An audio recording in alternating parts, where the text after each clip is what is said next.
Some people say they do not know what their purpose is. But often it is simply because they have simply not spent enough time listening carefully and silently. In this case, deep listening is very useful.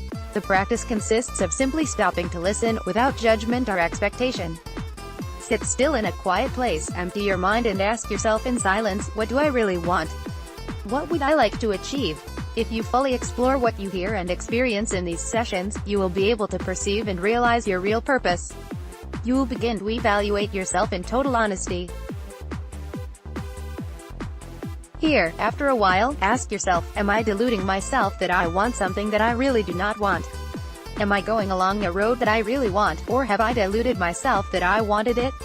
Because we are tennis players, we really have to spend a lot more time listening to our bodies. If you feel pain, whether it is a tendinitis or cramps, do not try to fight to overcome it. Stop and listen to your body and ask yourself, what lesson can I learn from this? Did I overdo it in training? Have I been pushing my body too far? Your body is always telling you something. If you are injured, it is telling you that something is wrong and your behavior needs changing.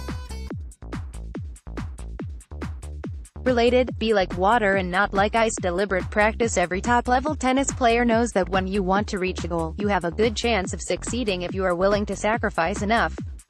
It is not enough to simply focus and have good intentions. You must be willing to get up early every day and spend the whole of every day working towards your goal. Even more importantly, you must practice in a way that is purposeful and focused. This is known as deliberate practice. Arnold Schwarzenegger said that lifting a weight with full awareness is tantamount to making 10 lifts without being fully aware of it. But what is deliberate practice? If we analyze the word deliberate, it refers to an action carried out in a conscious way. The first part of deliberate practice involves focusing and practicing a specific aspect of one's game. Start by visualizing and mentally testing the action to experience the movement itself. The brain does not recognize the difference between thought and experience, so by reviewing it mentally you send messages to the body on the specific result you want to obtain. It's almost as good as physically experiencing the result yourself. However, in order to achieve the desired result in practice, it is necessary to practice it more than once in a deliberate way. Indeed, the more the better. But it is key to practice it in the right way. Do not just go through the motions. I fear not the man who has practiced 10,000 kicks once, but I fear the man who has practiced one kick 10,000 times. Bruce Lee's performance does not depend so much on physical characteristics or ability, but rather on what was gained by deliberate practice.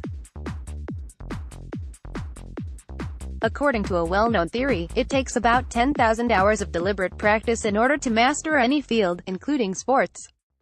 The National Collegiate Athletic Association, NCAA, states that sports people should train 20 hours a week.